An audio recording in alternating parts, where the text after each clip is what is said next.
Question কি রয়েছে যে ম্যান্ডেলিফের পর্যায় সারণী সূত্রে কি বলা রয়েছে? তো আমি একটা পয়েন্ট বলে দিচ্ছি যে মহাবিশ্বের পরমাণুগুলিকে যত বিজ্ঞানী রয়েছে সবাই কিন্তু পারমাণবিক ভরের ওপর বেস করে সাজানোর চেষ্টা করেছে।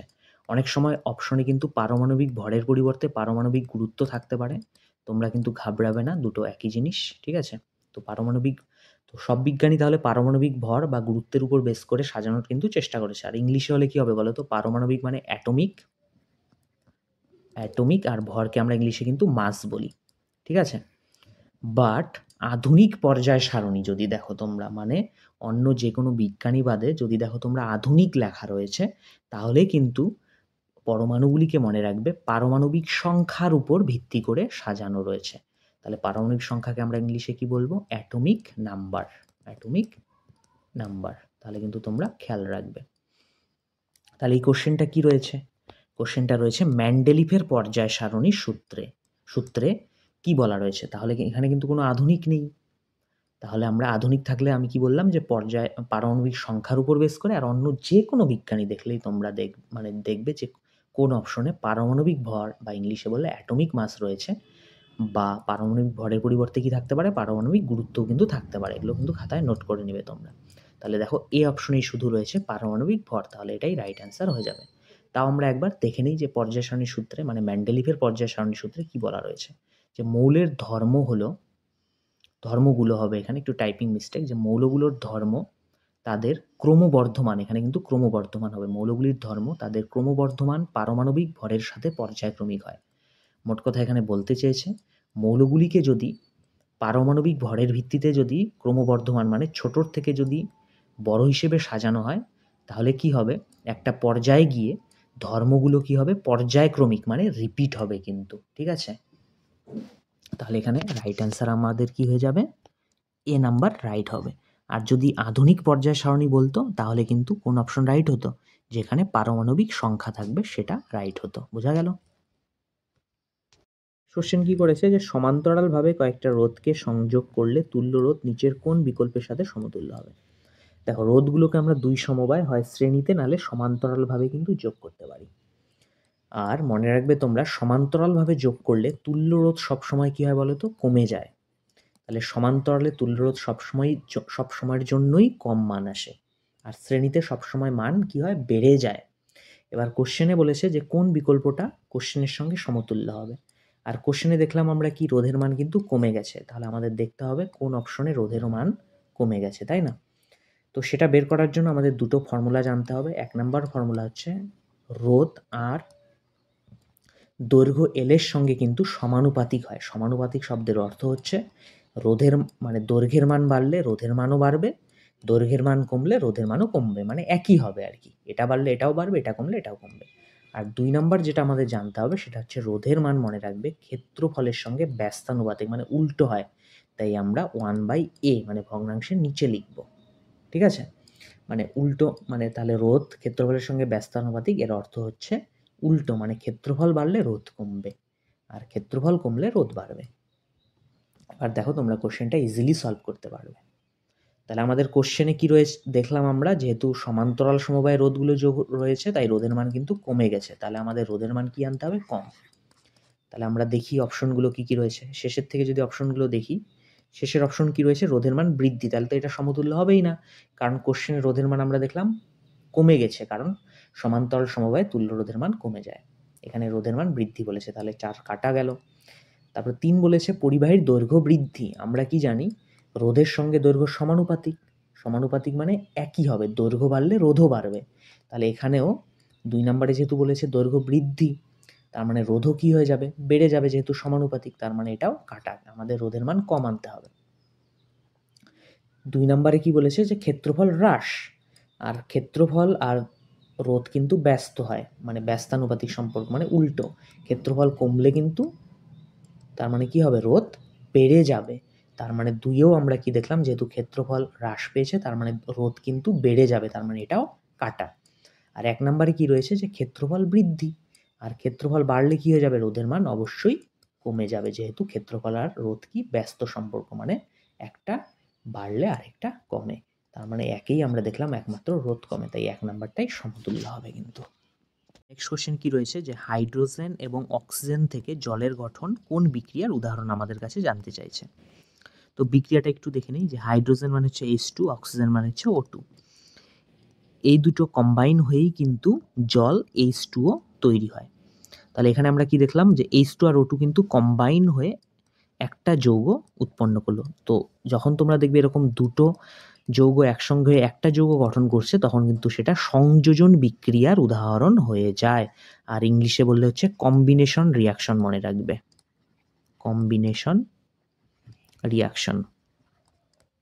আমি আরেকটা এরকম এক্সাম্পল নিচ্ছি আর কি, যে ম্যাগনেসিয়াম তারের ফিতে মানে Mg যখন বাতাসের অক্সিজেন মানে O2 সঙ্গে যখন মানে O2 সংস্পর্শে এসে যখন কি হয় আগুনে জ্বলে, তখন হচ্ছে সাদা বর্ণের ম্যাগনেসিয়াম অক্সাইড উৎপন্ন করে।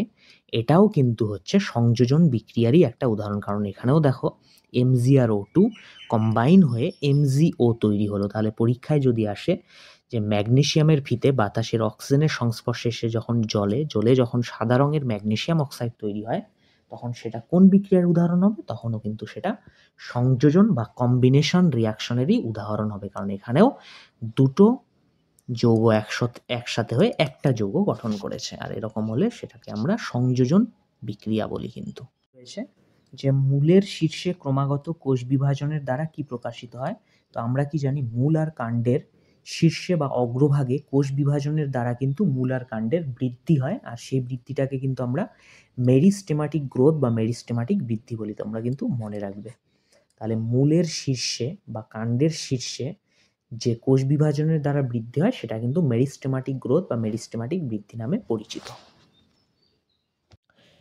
কোশ্চেনে কি রয়েছে যে নিচের কোন বিক্রিয়াটি সংযোজন বিক্রিয়ার সিম্বল প্রকাশ করে। দেখো সংযোজন বিক্রিয়ায় কি হয়, দুটো যৌগ সংযোজিত হয়ে একটা যৌগ কিন্তু তৈরি হয়। দেখো এরকম অপশন কিন্তু বিতেই রয়েছে। বিতে দেখো তোমরা ভালো করে, এ একটা যৌগ আর বি একটা যৌগ কম্বাইন হয়ে কিন্তু সি তৈরি হয়েছে। তাহলে এটাই হচ্ছে আমাদের সংযোজন বিক্রিয়ার সিম্বল হয়ে যাবে। তো আমাদের বাকি অপশনগুলোও দেখি। বাকি অপশনের মধ্যে এতে দেখো কি রয়েছে, এক্স ওয়াই একটা যৌগ, সেটা ভেঙে এক্স আর ওয়াই তৈরি হলো, তাই একে আমরা বলবো বিয়োজন বিক্রিয়ার উদাহরণ। তাহলে বিয়োজনে কি হবে, একটা যৌগ ভেঙে দুটো যৌগ এক্স আর ওয়াই যখন তৈরি হবে তখন সেটা বিয়োজন বিক্রিয়ার উদাহরণ হয়ে যাবে। তারপরে আমরা সি নাম্বারটা দেখি। যখন দেখবে দুটো জোড় থাকবে সিম্বলের মধ্যে, বিক্রিয়ার সিম্বলে দুটো জোড় থাকবে আর দুটো জোড়ই দেখবে যখন চেঞ্জ হয়ে গেছে, দেখো এবির থেকে এসি হলো, সিডির থেকে বিডি হলো, তো দুটো জোড় থাকবে আবার দুটো জোড়ই যখন চেঞ্জ হবে তখন সেই ধরনের বিক্রিয়ার সিম্বলকে আমরা বলবো কি বলতো, double replacement reaction. Double replacement reaction, দুটো জোড়ই চেঞ্জ হলো তাই ডাবল বলবো আমরা। আর রিপ্লেসমেন্ট কেন, কারণ এখানে দেখো উল্টো পাল্টা হয়ে গেছে, রিপ্লেস হয়ে গেছে, সি এর সঙ্গে রিপ্লেস হলো আর এদিকে হচ্ছে তোমার বি হচ্ছে ডির সঙ্গে গিয়ে জোড় বাঁধলো, তাই হলো ডাবল রিপ্লেসমেন্ট রিয়াকশন হয়ে যাবে এরকম বিক্রিয়া। আর যখন দেখবে একটা জোড় থাকবে, মানে একটা জোড় থাকবে আর একটা জোড়ই কি হয়ে যাবে, বদলে যাবে, তখন সেটাও আমরা রিপ্লেসমেন্টই বলবো, রিপ্লেসমেন্ট রিয়াকশনই বলবো। বাট যেহেতু একটা জোড় রয়েছে তাই একে আমরা ডাবল বলবো না, শুধু রিপ্লেসমেন্ট রিয়াকশন বলবো কিন্তু। তাহলে আমরা নেক্সট কোশ্চেন কি, যে একটা অপটিক্যাল ডিভাইস ওয়াই এর ধনাত্মক ফোকাস দৈর্ঘ্য থাকে তাহলে ওয়াই হলো। দেখো ধনাত্মক ফোকাস কিন্তু লেন্সের হচ্ছে উত্তল লেন্স আর দর্পণের হচ্ছে উত্তল দর্পণের থাকে, অর্থাৎ আমরা কি দেখলাম দুটোই উত্তল হবে, তাই না? তাহলে কোন অপশনটা রাইট হবে? দেখো বি নাম্বার অপশনটা রাইট হবে, কারণ বিতে দুটোই উত্তল রয়েছে, লেন্সের উত্তল লেন্স অথবা দর্পণের উত্তল দর্পণ এর কিন্তু কি থাকে, ধনাত্মক ফোকাস থাকে, তোমরা মনে রাখবে। তাহলে ধনাত্মক ফোকাস কার থাকে, দুটোই উত্তল, মানে লেন্সেরও উত্তল লেন্স দর্পণেরও উত্তল দর্পণ, তোমরা মনে রেখে দেবে। নেক্সট কোশ্চেন কি রয়েছে, যে মানুষের হৃৎপিণ্ডের ডায়াস্টলের সময় নিম্নলিখিত কোন ঘটনা ঘটে। আমাদের হৃৎপিণ্ডে দুটো ঘটনা ঘটে, এক হচ্ছে ডায়াস্টল হয় আর এক হয় হচ্ছে সিস্টল। তো ডায়াস্টলের সময় কি হয় বলো তো, ডায়াস্টল মানে হচ্ছে হৃৎপিণ্ডের কিন্তু প্রসারণ, মনে রাখবে। আর হৃৎপিণ্ড যদি প্রসারিত হয় তাহলে কি হবে, হৃৎপিণ্ডের নিলয়ে কি হবে, রক্ত প্রবেশ করতে পারে, সিম্পল ব্যাপার, তাই না? তাহলে ডায়াস্টলে কি হয়, হৃৎপিণ্ড প্রসারিত হয়, আর হৃৎপিণ্ড প্রসারিত হলে রক্ত কিন্তু নিলয়ে প্রবেশ করতে পারে, আমরা দেখলাম। আর সিস্টোল কি হয় বলো তো?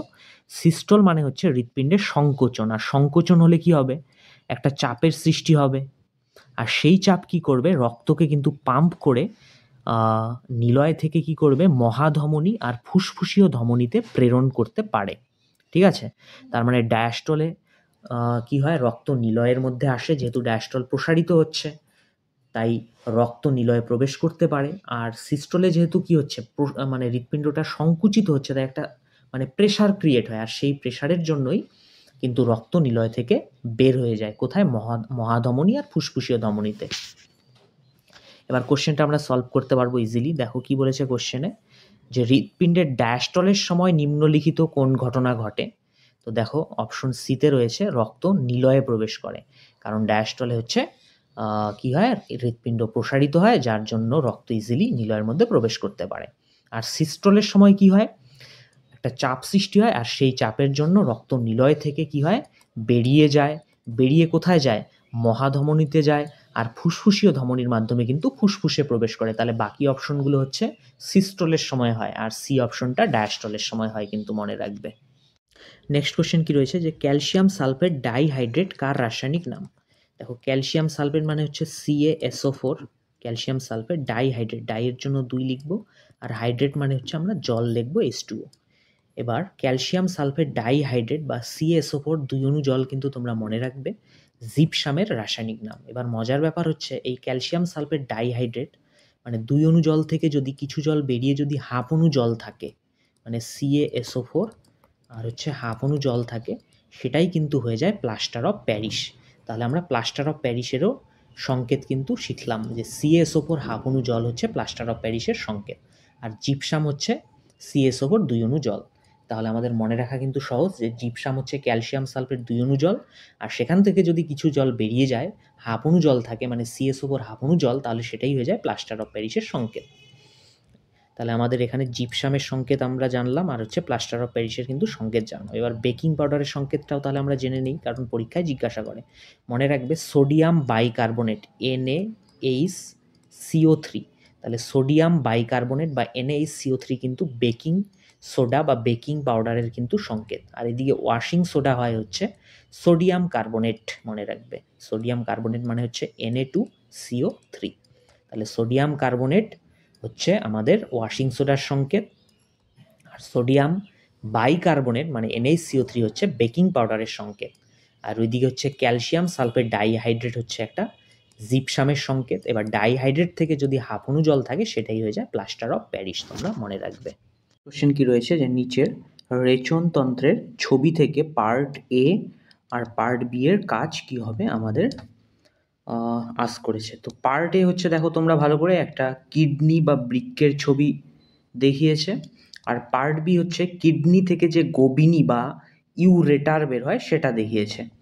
তো আমরা কি জানি এই কিডনিতে কি তৈরি হয় বলো তো? কিডনিতে কিন্তু ইউরিন বা মূত্র তৈরি হয়, আর কিডনিতে যেটা তৈরি হলো মানে ইউরিন যেটা তৈরি হলো, সেটাকে কিন্তু ক্যারি করে এই মূত্রথলি বা ব্লাডারে কিন্তু নিয়ে যায়, আর যেখানে হচ্ছে ইউরিনটা কি হয়? স্টোর হয়। তাহলে এবার তোমরা বুঝেই গেছো কোন অপশনটা রাইট হবে। তাহলে এ কি করবে? ইউরিন ফর্মেশন করে, কারণ এ হচ্ছে কিডনিকে দেখিয়েছে, আর বি দেখিয়েছে হচ্ছে ওরা মূত্রনালী, যাকে আমরা গোবিনী বলি, তাই না? বায়োলজির ভাষায় গোবিনী বা ইংলিশে কিন্তু ইউরেটার বলি। সেটা কি করে? কিডনিতে যে ইউরিন তৈরি হয় সেটাকে কি করে? ক্যারি করে নিয়ে যায় কোথায়? ব্লাডারে, আর যেখানে কিন্তু ইউরিনটা পরে কি হয়? স্টোর হয়। তাহলে এখানে 2 নাম্বারটা রাইট অ্যান্সার হয়ে যাবে। কোশ্চেন কি রয়েছে, যে একটা লেন্স দ্বারা উৎপাদিত বিবর্ধন কার সমান হবে? দেখো বিবর্ধন বা ম্যাগনিফিকেশন কিন্তু লেন্স থেকে হচ্ছে প্রতিবিম্ব কত দূরত্বে রয়েছে, সেটাকে যদি আমরা বস্তুর দূরত্ব মানে লেন্স থেকে যদি বস্তুর দূরত্ব কতটা সেটা দিয়ে ভাগ করি, তাহলেই কিন্তু আমরা বিবর্ধনের মান পাবো। তো প্রতিবিম্বের দূরত্বকে হচ্ছে আমরা কি দিয়ে প্রকাশ করি বলতো? ভি দিয়ে প্রকাশ করি, আর বস্তু দূরত্বকে কিন্তু ইউ দিয়ে প্রকাশ করি। তাই বিবর্ধন বা ম্যাগনিফিকেশন কিন্তু হয়ে যাবে V/U এর সমান, যেটা অপশন 3-এ রয়েছে। নেক্সট কোশ্চেন কি রয়েছে, যে একটা ধাতব তার যার রোধাঙ্ক মানে হচ্ছে ইংলিশে কিন্তু রেসিস্টিভিটি, মনে রাখবে রেসিস্টিভিটি। তাহলে একটা ধাতব তারের রোধাঙ্ক বা রেসিস্টিভিটি রো বলে দিয়েছে, তাকে সমান 4টি ভাগে ভাগ করা হয়েছে, তাহলে প্রতিটি অংশের রোধাঙ্ক বা রেসিস্টিভিটি কি হবে আমাদের কাছে জানতে চাইছে। ঠিক আছে, তো যখন একটা পরিবাহী তারকে আমরা সমান 4 ভাগে ভাগ করব, তখন কিন্তু তার রোধাঙ্ক বা রেসিস্টিভিটি কখনোই চেঞ্জ হবে না, মনে রাখবে। কারণ ম্যাটেরিয়াল একই থাকলে রোধাঙ্ক বা রেসিস্টিভিটি কখনোই চেঞ্জ হয় না, মানে রো কিন্তু কনস্ট্যান্ট থাকে। বাট যদি বলতো রোধ কি হবে, রোধ বা রেসিস্টেন্স কি হবে, রোধ বা রেসিস্টেন্স কি হবে, তাহলে চেঞ্জ হতো। পুরো তারের দৈর্ঘ্য যদি রোধ বা রেসিস্টেন্স আর হয়, তাহলে প্রত্যেকটা অংশের যেহেতু 4 ভাগে ভাগ করা হয়েছে, তাই আমাদের রেসিস্টেন্স বা রোধ হয়ে যেত R/4। বাট এখানে রেসিস্টেন্স বা রোধের কথা বলেনি, ওরা কি বলেছে, রেসিস্টিভিটি বা রোধাঙ্ক বলেছে। তারের রোধাঙ্ক বা রেসিস্টিভিটি রো, একে 4 ভাগে ভাগ করা হয়েছে। বাট এখানে তো ম্যাটেরিয়াল চেঞ্জ হলো না, ওই তারকেই 4 ভাগে ভাগ করা হয়েছে। আর আমরা কি জানি, রোধাঙ্ক বা রেসিস্টিভিটি কিন্তু কনস্ট্যান্ট থাকে। তার মানে আগের তারের রোধাঙ্ক রো হলে এখনও প্রত্যেকটা ভাগের রোধাঙ্ক বা রেসিস্টিভিটি কিন্তু রোই হবে। বাট যদি বলে দিত যে রেসিস্টেন্স যদি আর হয় তারের, 4 ভাগে ভাগ করার পর রোধের মান কত হবে, তখন উত্তর হয়ে যেত যেহেতু 4 ভাগে ভাগ করছো, তাই রোধকে আমরা 4 দিয়ে ভাগ করে দিতাম, তাই না? এটাই হলো আমার অ্যান্সার হতো। রোধের বেলায় R/4 হতো, 5 ভাগে ভাগ করলে রোধ হয়ে যেত R/5, 6 ভাগে ভাগ করলে রোধ হয়ে যেত R/6। বাট মনে রাখবে, যদি বলে রোধাঙ্ক, তাহলে তুমি যতই ভাগ করো না কেন সেটা কখনো চেঞ্জ হবে না, আগে যেটা থাকবে পরেও সেটাই থাকবে। আগে যেহেতু রো ছিল, তাই এখনো রো থাকবে। কোশ্চেন কি করেছে, একটা ধাতব তার যার রোধাঙ্ক রো, রোধাঙ্ককে আমরা ইংলিশে কিন্তু রেসিস্টিভিটি বলি, রেসিস্টিভিটি বলি, তাই না? তো ধাতব তারের রোধাঙ্ক বা রেসিস্টিভিটি রো বলে দিয়েছে, তাকে সমান 4 ভাগে ভাগ করা হয়েছে। তাহলে প্রতিটি ভাগের রোধাঙ্ক বা রেসিস্টিভিটি এখন কি হবে আমাদের কাছে আস্ক করেছে। তো যখন একটা ধাতব তারকে আমরা 4 ভাগে ভাগ করব, তখন কিন্তু তার রেসিস্টিভিটি বা রোধাঙ্ক চেঞ্জ হবে না, মানে আগে যা ছিল এখনও তাই থাকবে। কারণ হচ্ছে ম্যাটেরিয়াল সেম থাকলে রোধাঙ্ক বা রেসিস্টিভিটি কিন্তু কখনোই চেঞ্জ হয় না, সেটা কনস্ট্যান্ট থাকে। তো আগে যেহেতু রোধাঙ্ক বা রেসিস্টিভিটি রো ছিল, তাই এখনও কি হবে, প্রত্যেকটা ভাগের রোধাঙ্ক বা রেসিস্টিভিটি কিন্তু এখনও রোই থাকবে, মনে রাখবে। ঠিক আছে, বাট যদি বলতো ওরা রোধের কথা, রোধ বা ইংলিশে বললে রেসিস্টেন্স, রোধ বা রেসিস্টেন্সের কথা বলতো, তাহলে কি হতো? এমন বললো কোশ্চেনে যে আগে ধাতব তারের রোধ ছিল আর বা রেসিস্টেন্স ছিল আর, তাহলে এখন সমান 4 ভাগে ভাগ করলে প্রত্যেকটা ভাগের রেসিস্টেন্স কি হবে। দেখো, সমান 4 ভাগে ভাগ করলে মনে রাখবে প্রত্যেকটা ভাগের রোধ বা রেসিস্টেন্স হয়ে যাবে R/4। তাহলে সেমভাবে যদি প্রত্যেকটা তারকে যদি আমরা, মানে মোট কথা একটা তারকে যদি আমরা 5 ভাগে ভাগ করি, সমান 5 ভাগে, তাহলে কিন্তু রেসিস্টেন্স বা রোধ হয়ে যাবে R/5। তাহলে 6 ভাগে ভাগ করলে হয়ে যাবে R/6, 7 ভাগে ভাগ করলে হয়ে যাবে R/7। বাট যদি ওরা রোধ না বলে রোধাঙ্ক বা রেসিস্টিভিটির কথা বলে, তাহলে কিন্তু তুমি যত ভাগেই ভাগ করো না কেন, আগে যেটা থাকবে, মানে এই কোশ্চেনে যেমন আগে রো ছিল, পরেও প্রত্যেকটা ভাগের রোধাঙ্ক বা রেসিস্টিভিটি কিন্তু রোই থেকে যাবে। ঠিক আছে, নেক্সট কোশ্চেন কি রয়েছে, যে কিটোন এর হোমোলগাস বা সমজাতীয় সিরিজের প্রথম আর দ্বিতীয় সদস্য কি হবে। তাহলে আমাদের কাছে কিটোনের প্রথম আর দ্বিতীয় সদস্যের নাম জানতে চাইছে কোশ্চেনে। তো কোশ্চেনটা জৈব রসায়নের ওপর, আর জৈব রসায়নে কিন্তু এই বক্সটা অনেক আমাদের হেল্প করে। এই বক্সটা কি, কোনো একটা জৈব যৌগের মধ্যে যদি একটা কার্বন থাকে, তাহলে সেই যৌগটার নাম মিথ দিয়ে শুরু হয়।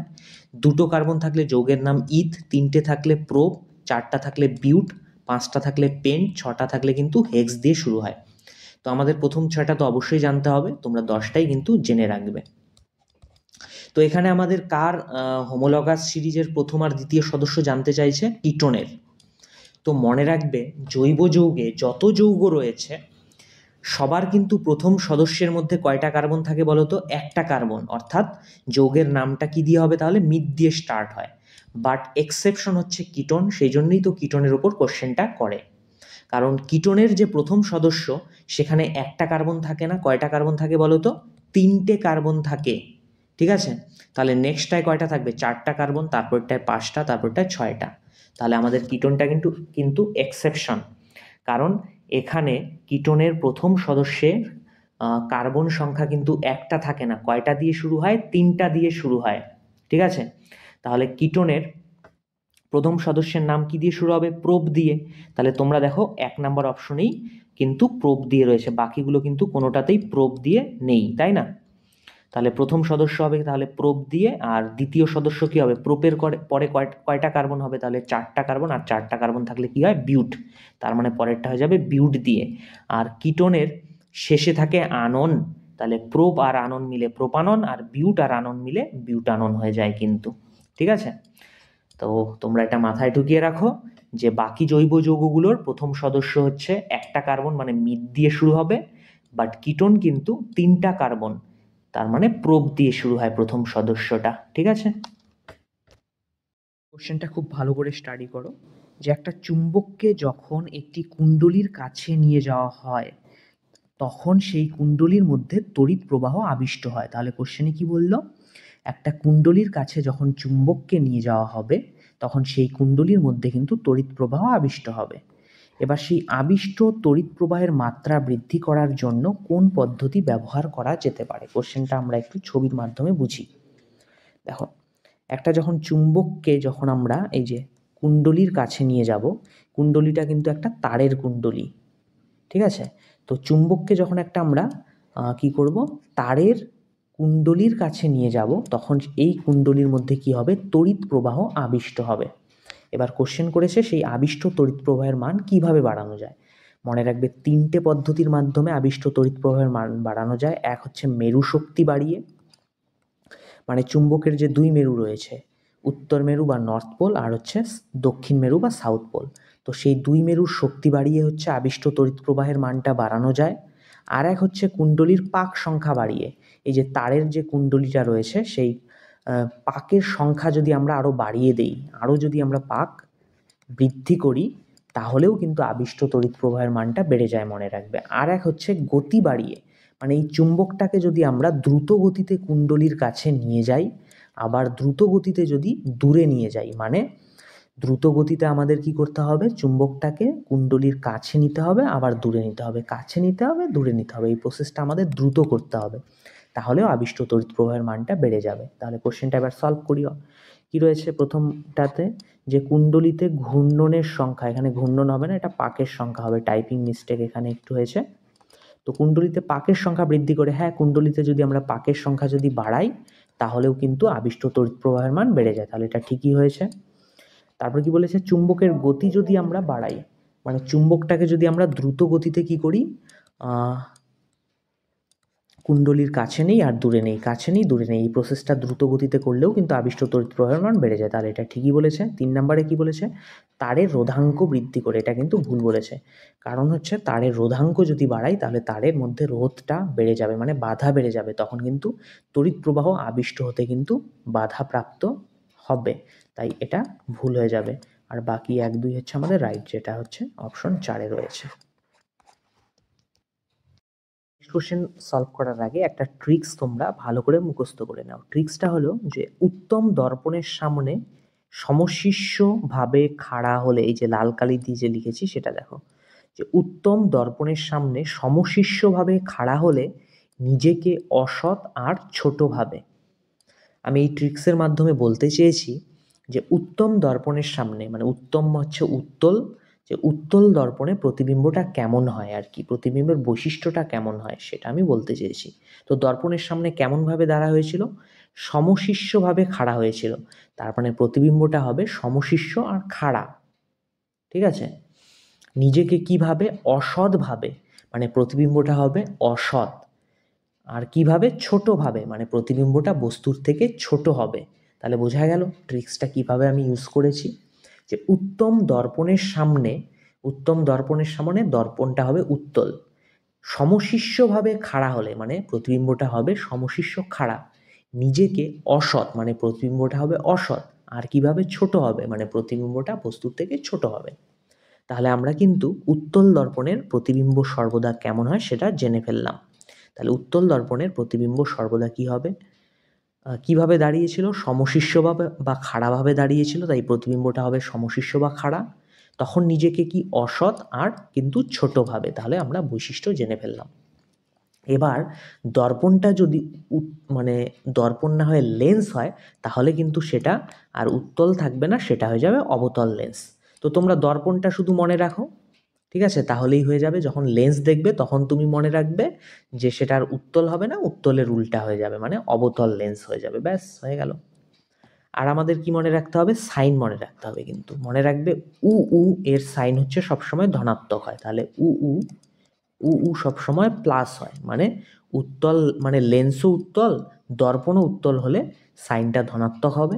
আর অ মানে অবতল লেন্স আর অবতল দর্পণের সাইন সবসময় মাইনাস হয়, কিন্তু তোমরা মনে রাখবে। এবার আমরা কোশ্চেনটা সলভ করি। কোশ্চেনে কি বলেছে, একটি গোলাকার দর্পণ, আচ্ছা দর্পণ থেকে বলেছে ওরা যে খাড়া আর ছোট হবে। তো কোন দর্পণে খাড়া আর ছোট হয় বলো তো? আমরা কি দেখলাম, উত্তম দর্পণের সঙ্গে সমশিষ্যভাবে কিন্তু খাড়া হয়েছিল, তখন নিজেকে ছোট দেখেছিল, তাই না? তাহলে খাড়া আর ছোট হয় কিন্তু উত্তল দর্পণে, কারণ উত্তম মানে উত্তল, উত্তল দর্পণ। কিন্তু দেখো অপশন এতে ওরা অবতল দর্পণ দিয়েছে, তার মানে এটা কাটা হবে। আর কি হয়েছিল, নিজেকে কিন্তু অসৎ দেখেছিল, তার মানে এটা কিন্তু রাইট। আর যেহেতু আমরা কি দেখলাম যে খাড়া আর ছোট হয় উত্তল দর্পণে, আর উত্তল দর্পণের সাইনটা কি হয়, উ উ এর সাইন কিন্তু ধনাত্মক হয়, তার মানে এটাও ঠিক, তার মানে শেষের বি আর সি ঠিক দিয়েছে, যেটা 4 নাম্বার অপশন হবে, ঠিক আছে। আর এখানে যদি দর্পণ না দিয়ে ওরা লেন্স বলতো, তাহলে কি হতো, আমি কি বললাম, দর্পণ যদি উত্তল হয় তাহলে কিন্তু বৈশিষ্ট্যটা হয়ে যাবে লেন্সের হলে অবতল লেন্সের হয়ে যেত তখন, ঠিক আছে। আর সাইন কি হতো তখন বলো তো, অ এর সাইন কিন্তু ধনাত্মক হয়, সেটাও কিন্তু সরি, অ এর সাইন হয় ঋণাত্মক, ঠিক আছে। আর উ উ এর সাইন মানে উত্তল লেন্স আর উত্তল দর্পণের সাইনটা ধনাত্মক হয়, সেটাও কিন্তু আমাদের খেয়াল রাখতে হবে। কোশ্চেন কি রয়েছে, যে 6টি পাক বিশিষ্ট একটি বৃত্তাকার কুণ্ডলীর মাধ্যমে উৎপন্ন চৌম্বক ক্ষেত্র একই কারেন্ট বহনকারী একটা বৃত্তাকার লুপের মাধ্যমে উৎপন্ন ক্ষেত্রের কত গুণ হবে। মানে কোশ্চেনটা এরকম করেছে যে একটা 6 পাক বিশিষ্ট, 1 2 3 4 5 6, তো 6 পাক যুক্ত একটা বৃত্তাকার কুণ্ডলী রয়েছে আর একটা বৃত্তাকার লুপ রয়েছে। তো এখানে যা চৌম্বক ক্ষেত্র হবে, এর কত গুণ চৌম্বক ক্ষেত্র এখানে তৈরি হবে, কোশ্চেনটা এরকমই করেছে, তাই না? তো আমরা কি জানি, চৌম্বক ক্ষেত্র পাক সংখ্যার সঙ্গে সমানুপাতিক হয়। পাক সংখ্যা মানে নাম্বারের সঙ্গে কিন্তু সমানুপাতিক হয়, অর্থাৎ পাক সংখ্যা যত গুণ বাড়বে চৌম্বক ক্ষেত্রও কিন্তু ঠিক তত গুণই বাড়বে, বা পাক সংখ্যা যত গুণ কমবে চৌম্বক ক্ষেত্রও কিন্তু ঠিক তত গুণই কমবে। তাহলে তোমরাই বলো, এখানে হচ্ছে পাক সংখ্যা রয়েছে কয়টা, একটার থেকে কয়টা হয়ে গেল, 6টা, মানে 6 গুণ বেড়ে গেল, তাহলে চৌম্বক ক্ষেত্রও কিন্তু আমাদের 6 গুণই বেড়ে যাবে, তাহলে উত্তর কি হয়ে যাবে, ডি। যদি একটার থেকে যদি 10টা হতো পাক সংখ্যা, তাহলে সেখানে চৌম্বক ক্ষেত্র কত হতো, তাহলে 10 গুণ বেড়ে যেত, মানে 10 গুণ হয়ে যেত, তাই না? 11টা পাক হলে 11 গুণ হতো, এটাই হচ্ছে ব্যাপার আর কি। কোশ্চেনে কি করেছে আমাদের, যে 6 পাক বিশিষ্ট একটা বৃত্তাকার কুণ্ডলীর মাধ্যমে উৎপন্ন চৌম্বক ক্ষেত্র একই কারেন্ট বহনকারী একটা বৃত্তাকার লুপের মাধ্যমে উৎপন্ন ক্ষেত্রের কত গুণ হবে। মানে 6 পাক বিশিষ্ট একটা বৃত্তাকার কুণ্ডলী রয়েছে, আরেকদিকে একটা বৃত্তাকার লুপ রয়েছে, তো এখানে যা চৌম্বক ক্ষেত্র সৃষ্টি হবে তার কত গুণ এখানে সৃষ্টি হবে, সেটাই আমাদের কাছে কিন্তু কোশ্চেনটা করেছে। তো আমরা কিন্তু জানি আবার যে চৌম্বক ক্ষেত্র পাক সংখ্যার সঙ্গে ডাইরেক্টলি সমানুপাতিক হয়। সমানুপাতিকের অর্থ কি, যে পাক সংখ্যা যত গুণ হবে চৌম্বক ক্ষেত্রও কিন্তু ঠিক তত গুণই হয়ে যাবে। তো এখানে আমরা কি দেখলাম, একটার থেকে 6টা হলো, মানে কত গুণ হলো, 6 গুণ হলো পাক সংখ্যা, তাহলে চৌম্বক ক্ষেত্রও কি হবে বলো তো, 6 গুণ হয়ে যাবে। কিন্তু সেমভাবে যদি তাহলে পাক সংখ্যা কয়টা হতো, 7টা হতো, ঠিক আছে, তাহলে এখানে চৌম্বক ক্ষেত্র যা হবে এখানে কিন্তু তার 7 গুণ হয়ে যাবে, বোঝা গেল? তাহলে এখানে উত্তর কত হবে, 6 গুণ হবে, যেহেতু পাক সংখ্যা 6টা হয়েছে। নেক্সট কোশ্চেন কি রয়েছে, যে ওরাল কন্ট্রাসেপটিভ পিল বা গর্ভনিরোধক বড়ি কাজ করে কি বন্ধ করার মাধ্যমে। মনে রাখবে, ওরাল কন্ট্রাসেপটিভ পিল কিন্তু অভিউলেশন বা ডিম্বস্ফোটন আর হচ্ছে নিষেক বা ফার্টিলাইজেশন দুটোই কিন্তু বন্ধ করে দেয়, ঠিক আছে। তাহলে ওরাল কন্ট্রাসেপটিভ পিল কিভাবে কাজ করে? অভিউলেশন আর ফার্টিলাইজেশন দুটোই বন্ধ করার মাধ্যমে কিন্তু কাজ করে, তোমরা মনে রাখবে। নেক্সট কোশ্চেনে অনেকগুলো বিবৃতি দিয়েছে, আমাদের ভুল বিবৃতি শনাক্ত করতে হবে। বিবৃতিগুলো অ্যাকচুয়ালি হচ্ছে উদ্ভিদের চলন সম্পর্কে কিন্তু দিয়েছে। তো প্রথম বিবৃতিতে হাইড্রোট্রপিজম বা হাইড্রোট্রপিক চলন সম্পর্কে বলেছে। তোমরা মনে রাখবে হাইড্রো মানে কিন্তু জল বোঝায়, তাহলে উদ্ভিদের চলন যখন জলের দিকে হবে সেটাই কিন্তু হাইড্রোট্রপিজম বা হাইড্রোট্রপিক চলন হবে। তো কি বলেছে এখানে? হাইড্রোট্রপিজম হলো আর্দ্র অঞ্চলে বৃদ্ধির একটা প্রবণতা, অর্থাৎ উচ্চ আর্দ্রতার দিকে শিকড়ের চলাচলকে বোঝাবে। তো আমরা আর্দ্রতা বলতে কি বুঝি? আর্দ্রতা বলতে কিন্তু যেখানে স্যাঁতস্যাঁতে ভাবটা বেশি থাকবে, মানে জলের ভাবটা কিন্তু যেখানে বেশি থাকবে সেটাই হচ্ছে আর্দ্র অঞ্চল, তাই না? তো তার মানে প্রথম বিবৃতি ঠিকই বলেছে, কারণ হাইড্রোট্রপিজম মানে জলের দিকে চলন, আর আর্দ্রতার দিকে চলন বলতেই তো জলের দিকেই চলন বোঝায়, কারণ আর্দ্রতা হচ্ছে যেখানে স্যাঁতস্যাঁতে বা জলের ভাবটা বেশি থাকবে। তাহলে প্রথম বিবৃতি ঠিক রয়েছে। 2 নাম্বার বিবৃতি কি বলেছে? ফটোট্রপিজম, ফটোট্রপিক উদ্ভিদ সম্পর্কে বলেছে। দেখো ফটোট্রপিক, ফটো মানে কিন্তু আলো বোঝায়, মানে যখন যেসব উদ্ভিদের মানে টেন্ডেন্সি থাকবে কি সূর্যের আলোর দিকে ঝুঁকে যাওয়া, সেগুলোই হচ্ছে তাহলে কি হবে? ফটোট্রপিক উদ্ভিদ। আর আমরা সবাই জানি সূর্যমুখী উদ্ভিদ কিন্তু সূর্যের দিকে ঝুঁকে যায়, তাহলে এটাও ঠিকই বলেছে। তারপরে জিওট্রপিজম বা জিওট্রপিক চলন কি বলতো? জিও মানে কি? পৃথিবী, তাই না? মোট কথা পৃথিবীর অভিকর্ষের কেন্দ্রের দিকে যখন চলনটা হবে বা পৃথিবীর কেন্দ্রের দিকে যখন চলনটা হবে সেটাই কিন্তু জিওট্রপিজম বা জিওট্রপিক চলন, ঠিক আছে। তো চলনটা কোন দিকে হবে? ওপরের দিকে না নিচের দিকে? অবশ্যই নিচের দিকে হবে, যেহেতু জিওট্রপিজম হচ্ছে অভিকর্ষের টানের দিকে হয় বা পৃথিবীর কেন্দ্রের দিকে। আর পৃথিবীর কেন্দ্র বলতে কোথায় যাবে তাহলে উদ্ভিদের শিকড়গুলো মেইনলি নিচের দিকে কিন্তু যায়, আমরা জানি মাটির নিচের দিকে যাওয়ার একটা টেন্ডেন্সি থাকে। তাহলে এখানে কিন্তু দেখো তোমরা জিওট্রপিজম শিকড়ের নিম্নগামী স্থানান্তর দ্বারাই প্রদর্শিত হয় বলেছে, মানে নিম্নগামী বলেছে কিন্তু, তার মানে ঠিকই বলেছে, নিম্নগামী মানে পৃথিবীর কেন্দ্রের দিকে, একদম ঠিক আছে। 4 নাম্বার কি বলেছে? জিওট্রপিজম বলেছে, বাট আমরা দেখে আসলাম কি ট্রপিজম হচ্ছে অভিকর্ষ টানের দিকে বা পৃথিবীর কেন্দ্রের দিকে বা নিচের দিকে বোঝায়, তাই না? বাট এখানে কি বলেছে দেখো, ডিম্বাণুর দিকে পরাগ টিউবের বৃদ্ধি।